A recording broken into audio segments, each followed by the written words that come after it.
शोभा की रसोई में आपका बहुत बहुत स्वागत है।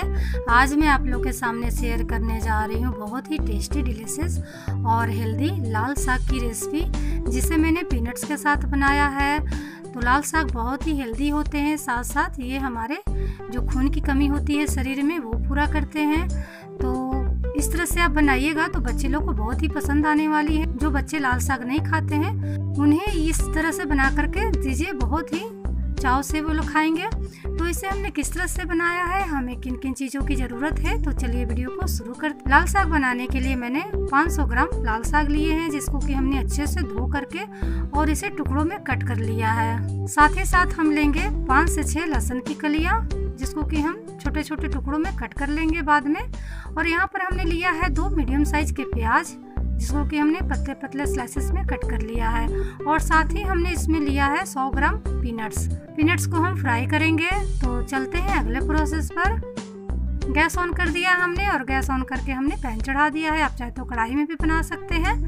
पैन को हम गर्म होने देंगे और बादाम को हम इस तरह से रोस्ट कर लेंगे। गैस का फ्लेम हम मीडियम ही रखेंगे और मीडियम गैस पर बादाम को हम अच्छे से रोस्ट कर लेंगे। तो यहाँ देख सकते हैं कि जो बादाम है वो अच्छे से फ्राई हो गए हैं। तो हमें कैसे पता चलेगा कि जो बादाम है वो फ्राई हो गए हैं, तो देख सकते हैं इसके जो छिलके हैं वो अपने आप ही निकलने लगते हैं। और जब ये फ्राई हो जाएंगे तो बहुत ही खस्ता हो जाएंगे और इसका थोड़ा सा कलर चेंज हो जाए तो समझिए कि हमारा मूंगफली है वो अच्छे से फ्राई हो गया है। अब इसे एक हम बाउल में निकाल लेंगे। तो सारे मूंगफली को हमने निकाल लिया है एक बाउल में। अब हम फिर से वही पैन को चढ़ा देंगे धो पोंछ करके और उसमें डालेंगे हम 2 चम्मच सरसों का तेल। सब्जी या साग सरसों के तेल में बहुत ही यमी लगते हैं और साथ साथ सरसों का तेल हेल्दी भी है। तो कोशिश कीजिएगा कि सब्जी या साग सरसों के तेल में ही बने। तो तेल को हम अच्छे से गर्म होने देंगे। तो यहाँ हमारा तेल परफेक्ट गर्म हो गया था। तो हमने इसमें लहसुन की कलियां को टुकड़ों में कट करके डाल दिया है। अब हम इसे गोल्डन ब्राउन होने तक भून लेंगे, जब तक कि लहसुन का कच्चापन है वो दूर नहीं हो जाता है। तो लहसुन हमारे बिल्कुल फ्राई हो गए हैं और इसका कच्चापन है वो अच्छे से दूर हो गया है। अब इसमें हम डाल देते हैं कटा हुआ प्याज को भी हम गोल्डन ब्राउन होने तक भून लेंगे। और साथ ही साथ इसमें हम डाल देते हैं 2 खड़ा लाल मिर्च, उसे भी हम अच्छे से फ्राई कर लेंगे। आप चाहे तो इसमें हरी मिर्च का भी यूज कर सकते हैं। तो यहाँ प्याज हमारे अच्छे से भून चुके हैं और साथ ही साथ हमने जो लाल मिर्च डाला था वो भी अच्छे से भून चुके हैं। तो अब इसमें हम जो लाल साग कट किए हुए हैं वो डाल देंगे और उसे भी हम डाल करके अच्छे से फ्राई कर लेंगे। इस तरह से उलटते पलटते हुए हमें साग को फ्राई कर लेना है। साग बहुत ही जल्दी सॉटी हो जाते हैं। तो अगर आपको लगे कि पैन छोटा है या कढ़ाई छोटा है तो 2 बार में आप साग को डालिए कढ़ाई में, जैसे कि एक बार मैंने डाला और देख सकते हैं कि थोड़े ही देर जो साग है वो सॉटी हो गए हैं। बहुत जल्दी ये सॉफ्ट हो जाते हैं। तो जो बाकी के बचे हुए साग है वो भी हम डाल दें। आधे मिनट के बाद हमने सारे साग को पैन में डाल दिया है जो बचे हुए थे और उलटते पलटते हुए हम साग को फ्राई कर लेंगे। हमें साग में पानी डालने की जरूरत नहीं है, क्योंकि ऑलरेडी जो साग है वो पानी रिलीज करते हैं और बहुत ही जल्दी ये कुक भी हो जाते हैं। तो यहाँ देख सकते हैं कि साग है वो अच्छे से सॉफ्ट हो गए हैं।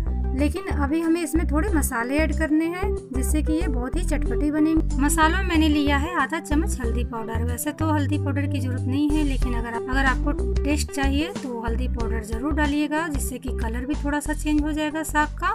और साथ ही साथ इसमें हम डालेंगे आधा चम्मच लाल मिर्च पाउडर। थोड़ा सा हमने डाला है भुना हुआ जीरा पाउडर और थोड़ी सी काली मिर्च, करीब आधा चम्मच हमने डाला है। और नमक डालेंगे हम स्वाद अनुसार। अब हम सारे साग को अच्छे से मिक्स कर लेंगे मसालों के साथ। तो करीब आधे मिनट तक हमने मसालों के साथ साग को फ्राई कर लिया है और अब हम इसे कवर करके कुक करेंगे। तो गैस का फ्लेम हम बिल्कुल स्लो कर देंगे और स्लो गैस पर हम इसे 5 मिनट के लिए कुक करेंगे। बीच बीच में हम चलाते रहेंगे, नहीं तो फिर साग के जलने का डर होता है। अगर इसका पानी सूख गया तो साग जल जाएंगे, इसलिए हमें इसे बीच बीच में चेक करते रहना है।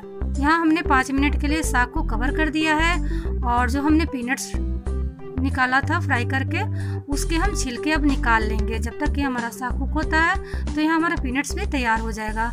तो सारे हम पीनट्स को इस तरह हाथों से क्रश कर लेंगे और इसके जो छिलके हैं वो आसानी से निकल जाएंगे। फिर हम इसके सारे छिलके को साफ कर लेंगे और जो पीनट्स है उसे हम इस तरह से हाथों से क्रश कर लेंगे। आप चाहे तो हल्का दरदरा मिक्सी में भी इसे चला सकते हैं, लेकिन मैं यहाँ पर साबुत ही ज़्यादा रख रही हूँ।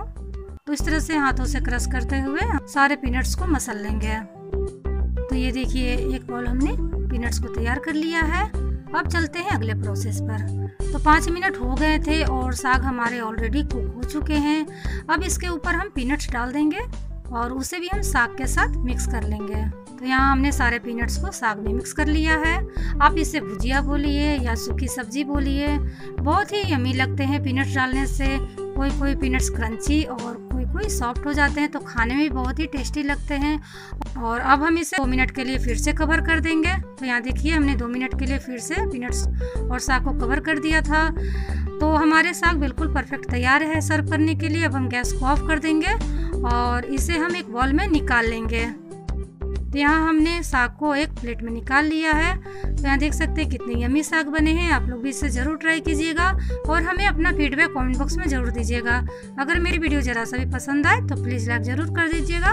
और जो मेरे चैनल में न्यू विजिट कर रहे हैं, प्लीज़ मेरे चैनल को सब्सक्राइब कर लीजिए। अपने फैमिली मेम्बर दोस्तों में जितना हो सके शेयर कीजिए। बेल आइकन का घंटी प्रेस कर दीजिए ताकि आने वाली मेरे न्यू वीडियो की नोटिफिकेशन आपको मिलती रहे। मिलते हैं अगले वीडियो में नई रेसिपी के साथ। तब तक के लिए बाय बाय।